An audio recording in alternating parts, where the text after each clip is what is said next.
안녕하세요. 저는 방산회사에 다니고 있는 40대 남자입니다. 저의 결혼 생활을 통째로 흔들어 놓았던 그 일이 있었던지도 어느덧 2년 가까운 시간이 흘렀네요.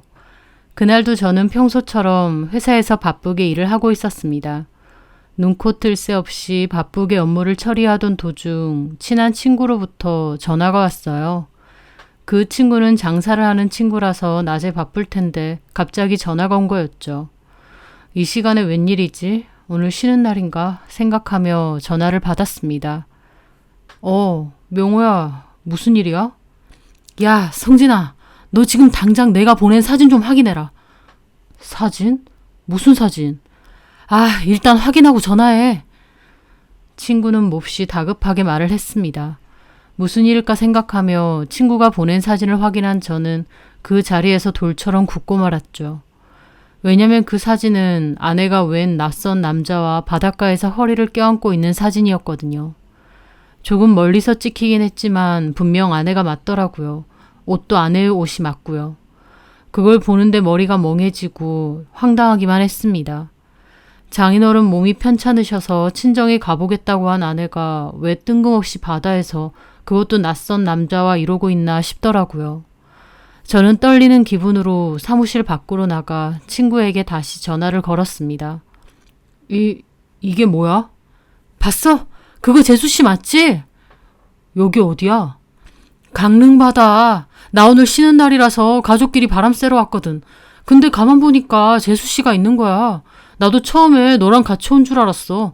근데 보니까 처음 보는 남자가 재수씨 옆에 있잖아. 너도 모르는 사람이지?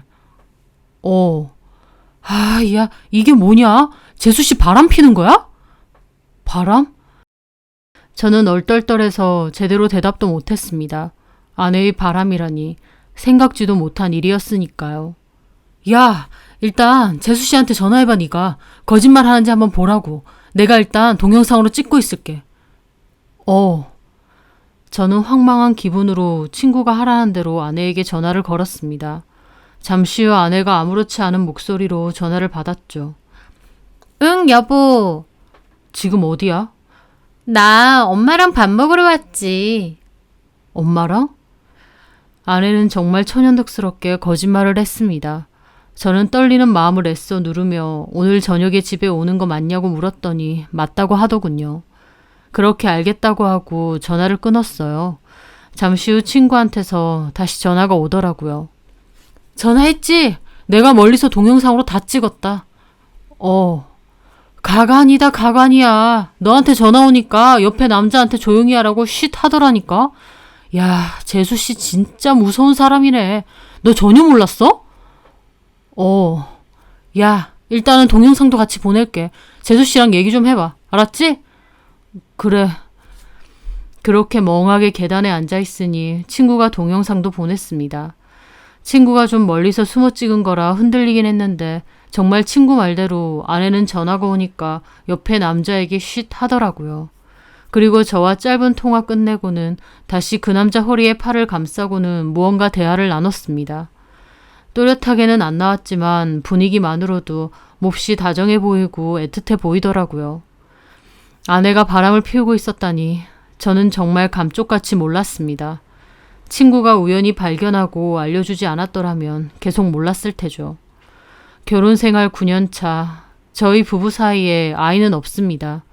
결혼 초반에 몸이 좋지 않았던 아내가 2번 연속 유산을 했었고 그 뒤로 상의 끝에 아이는 갖지 않기로 했습니다. 우리 둘만 있어도 충분하다 생각했죠. 그렇게 10년 가까운 시간이 흘렀습니다. 결혼 초반의 그 뜨겁고 설레던 감정은 당연히 많이 사라졌죠. 하지만 그만큼 안정적이고 편한 관계가 되었다고 생각했고 특별한 갈등이나 문제가 있었던 것도 아닙니다. 적어도 저는 그렇게 생각해요. 아내에게서 특별하게 수상한 점도 없었고 둘 사이에 싸움이 잦다던가 하는 변화도 없었습니다. 그런데 막상 친구에게 사진과 동영상을 받고 나니 생각이 참 많아지더라고요. 도대체 아내가 왜 이런 짓을 저질러나 싶기도 하고 나와 달리 아내는 결혼 생활에 불만이 많았나 싶기도 하고요. 그렇게 시간이 흘러 저는 집으로 돌아와 아내를 기다렸습니다. 많은 생각이 머릿속을 스쳐갔어요. 그렇게 기다리다 보니 아내는 늦은 시간에 집으로 왔습니다. 오면서 아무렇지 않게 아빠가 몸이 안 좋아서 걱정이라느니, 엄마가 너무 고생이 많다느니, 그래도 오랜만에 부모님 봐서 좋았다느니 하는 소리를 늘어놓더군요. 뻔히 거짓말인 줄 아는데 저런 소리를 하고 있는 걸 보니 저 사람이 저렇게 뻔뻔한 사람이었나 싶었습니다. 저는 아무런 대꾸 없이 가만히 앉아 있었어요. 그러자 아내가 제 쪽으로 오더라고요. 왜 그래? 무슨 일 있어? 기분 안 좋아 보이네? 저는 아무 말 없이 폰을 꺼내 사진을 보여줬습니다. 친구가 보내온 사진이요. 그걸 본 아내도 눈이 동그래지더라고요. 이걸 어떻게, 설마 나 미행했어? 그 말에 저는 코웃음이 났습니다. 미행 당할 만한 짓을 하긴 했나 보네. 명호가 오늘 가족이랑 바닷가 놀러 갔다가 당신을 봤대. 그것도 이 자식이랑 같이 있는 거. 장인어른 때문에 처갓댁 간다더니 바닷가에 갔던 거네. 누구야? 제 말에 아내는 아차 싶은 얼굴이었습니다. 바람 피고 있었어? 이 자식 누구냐니까. 도대체 뭘 어쩌려고 이런 거야? 아내는 미안하다고도 하지 않고 아무런 말도 없이 한참 동안 무슨 생각에 잠겨 있었습니다. 저는 미치고 팔짝 뛰겠더라고요. 대답해! 이 남자 누군데? 내가 진심으로 사랑하는 사람이야. 그러는 겁니다. 저는 입이 떡 벌어졌죠. 바람피다 걸려놓고 기껏 한다는 말이 진심으로 사랑하는 남자라는 겁니다. 뭐라고? 지금 그게 말이야? 당신 지금 바람핀 거야. 근데 뭐가 어째? 알아. 바람핀 거 미안해. 근데 나 이 남자 진심으로 사랑해. 우리 솔직히 요즘 완전 남남처럼 지내잖아. 아무런 감정도 없고.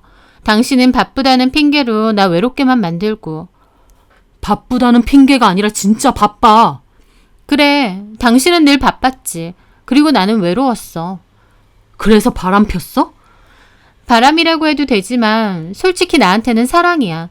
이제서야 진짜 사랑을 만난 것 같아. 아내는 저에게 미안한 기색이 전혀 없었습니다. 몹시 당당하고 뻔뻔했죠. 저는 그 모습에 기가 막힐 뿐이었고요. 어떻게 나한테 이럴 수가 있어? 우리 가족을 위해 나는 열심히 일한 것뿐이야. 근데 너는 뒤에서 바람이나 피고 있니? 그랬더니 아내가 하는 말은 더 가관이었습니다. 맨날 그 소리. 남들 안 하는 일 당신 혼자 해? 그렇다고 당신이 돈이라도 엄청 많이 벌어서 내가 돈 펑펑 쓰고 살아? 그런 것도 아니잖아. 솔직히 당신이 벌면 뭐 얼마나 번다고 맨날 생색이야? 대기업도 아니고 그저 그런 회사 다니고 월급도 그렇게 안 많은 주제에. 저는 여태껏 가족을 위해 열심히 일해왔다 생각했는데 아내는 제가 돈도 잘 못 벌고 능력이 없다고 무시하더라고요. 아내의 말에 그동안의 고생까지도 다 허무하게 느껴지고 아내가 나를 이렇게 생각하고 있었나 싶으니 말도 못하게 비참하더군요. 그래서 바람 폈어? 그 바람핀 인간은 능력이 엄청 좋은 인간인가 보지? 학교도 뉴욕대 나오고 회사도 구글 다녀. 알지? 완전 짱짱한 글로벌 기업인 거. 원래 교포 출신이고 미국 본사에 있다가 한국 지사로 들어온 거야. 능력도 좋아. 근데 능력뿐만 아니라 얼마나 가정적인 줄 알아? 회사도 중요하지만 사랑하는 사람과 시간 보내는 게 인생에서 제일 중요한 일이래. 그렇게 말할 줄 아는 사람이야. 당신은 죽었다 깨나도 그런 말 하는 사람 아니지? 그저 얼마 안 되는 월급 몇 푼에 종종거리고 당신하고는 그릇부터가 다른 사람이라고. 저는 화가 나서 소리를 질렀습니다. 내가 지금 너한테 바람피는 놈 자랑 듣게 생겼냐? 너 진짜 미쳤어? 그래서 네가 원하는 게 뭔데? 이혼해달라고? 그런데 아내는 이미 그전부터 생각을 해둔 건지 제 물음에 한참이나 아무런 대답이 없었습니다. 그리고는 그래, 이혼해줘. 내가 그 사람하고 살고 싶어. 이제라도. 라더군요. 너무 기가 막히니까 오히려 헛웃음만 나왔습니다. 바람피다 걸려놓고 잘못했다고 하기는커녕 이혼해달라, 그 남자랑 살겠다 당당히 요구를 하니까요. 저는 미쳤다고 제정신 아니라고 말하고 그 자리를 떴습니다. 정신이 아득해질 지경이라 그 자리에 도무지 못 있겠더라고요. 어쩌다가 이렇게 된 건지 한참이나 고민하던 저는 어느새 잠이 들었습니다. 그런데 다음날 나와보니 아내는 이혼 결정나면 연락달라는 쪽지 하나만 남기고 가출까지 했더라고요. 그 남자한테 미쳐도 단단히 미친 모양이었습니다. 저는 처가댁에 전화를 했어요. 하지만 장모님은 무슨 일이냐며 깜짝 놀라시더군요. 처가댁으로 간 게 아니었습니다. 그렇다면 그 남자한테 간 거겠죠.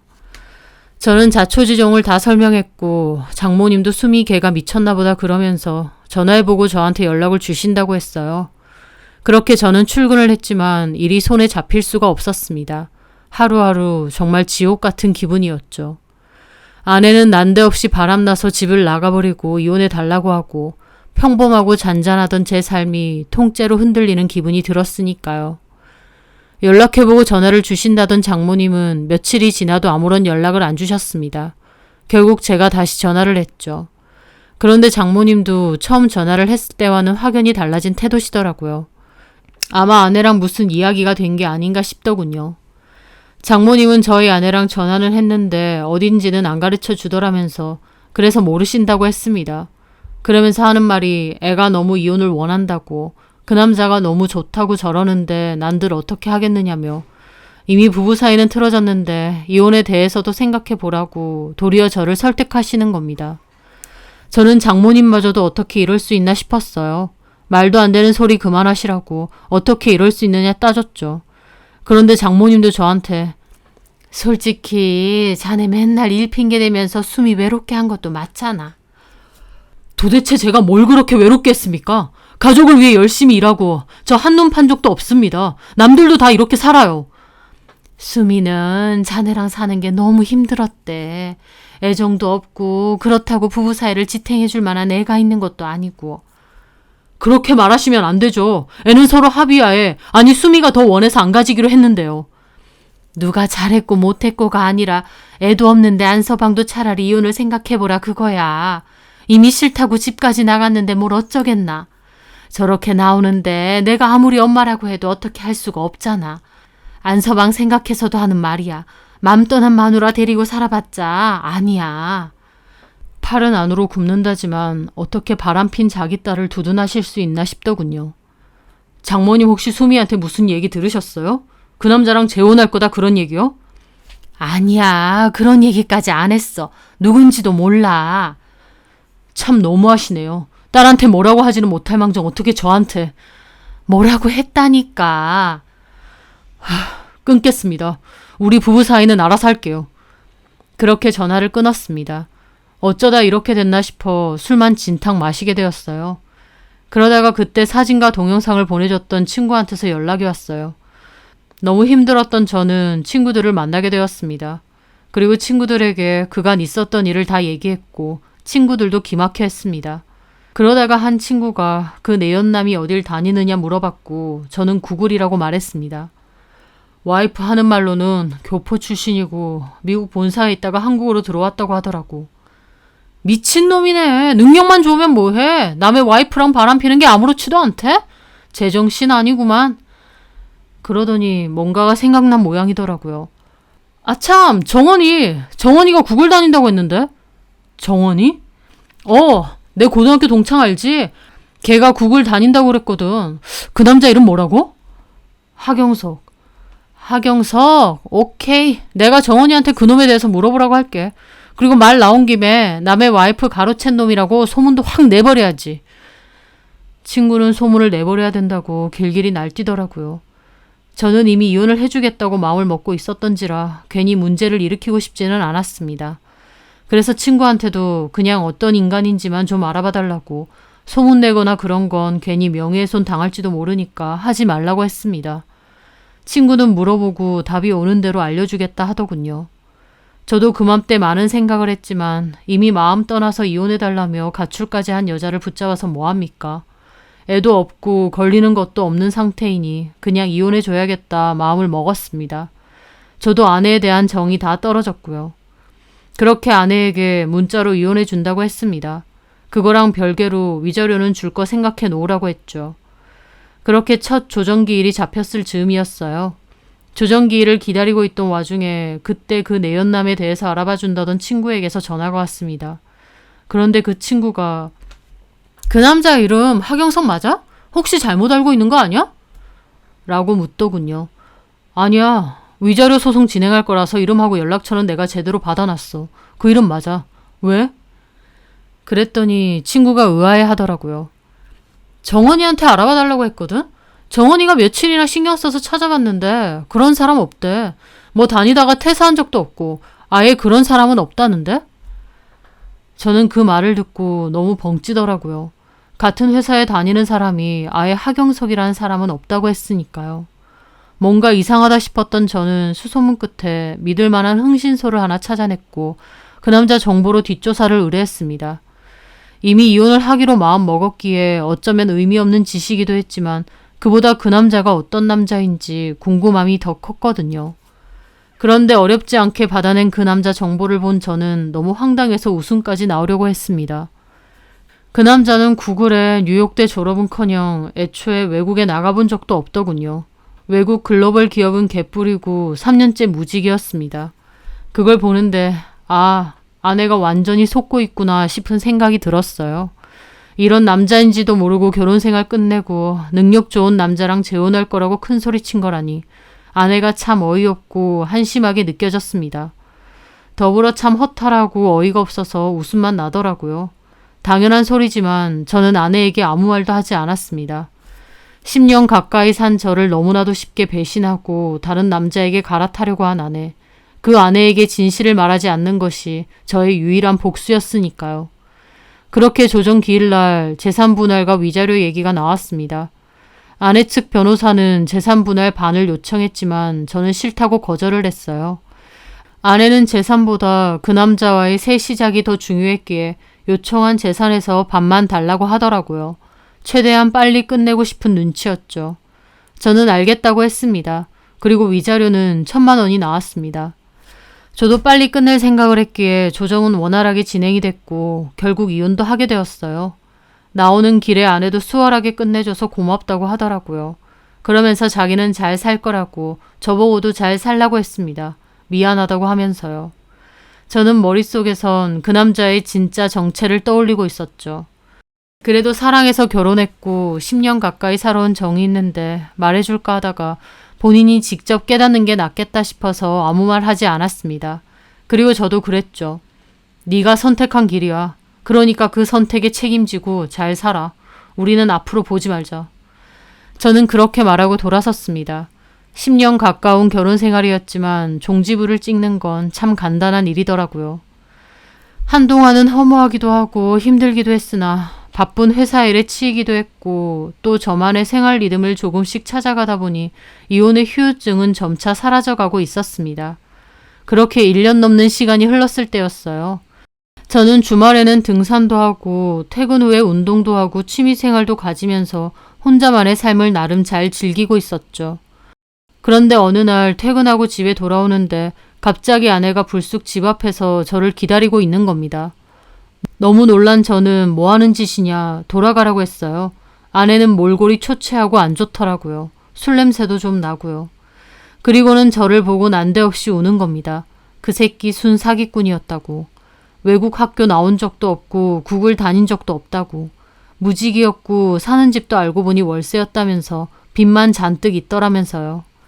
저랑 이혼하고 나서 재혼했는데 결혼하고 얼마 안 돼서 알게 되었답니다. 그래서 혼인 취소 신청을 해놨다고 하더라고요. 그 남자의 정체를 알고 있었던 저는 이렇게 될 줄 알았기에 아내의 반응이 놀랍지도 않았습니다. 저는 냉정하게 말했죠. 어쩌라는 거냐고. 돌아가라고요. 아내는 저한테 여기까지 왔는데 물이라도 한 잔 달라고 했어요. 저는 현관에서 기다리라고 하고 물 한 잔 갖다 줬습니다. 그리고 가라고 했어요. 아내는 미안하다고, 자기가 그때 어떻게 된 것 같다고, 저처럼 무던하고 착한 사람이 없었는데 그게 진짜 사랑이었는데 몰랐었다고 했습니다. 너무 후회한다면서요. 하지만 저도 그랬죠. 나야말로 이제 진짜 제대로 눈이 떠진 것 같다고. 네가 없어도 얼마든지 잘 살 수 있고 나는 지금이 더 좋다고 말이죠. 우리는 이미 끝났고 남남이니까 돌아가라고, 다시는 찾아오지 말라고 했습니다. 그리고 울면서 매달리는 아내에게 그랬죠. 마지막에 내가 그랬지. 네가 한 선택이고 네가 책임져야 된다고. 바람 펴서 그렇게 만났는데 그 끝이 좋을 리가 있니? 그리고 우리 관계도 그날 이후로 아예 끝났어. 더 이상 찾아오지 말고 알아서 잘 살아. 내가 해줄 수 있는 마지막 충고야. 제 말에 아내는 끝까지 냉정하다고 한마디 하더니 돌아갔습니다. 그 뒤로 찾아오는 일은 한 번도 없었고요. 그 남자의 진짜 정체를 알고 있었지만 설사 모른다고 해도 아내와 그 남자의 끝이 결코 좋을 수 없다는 건 짐작했습니다.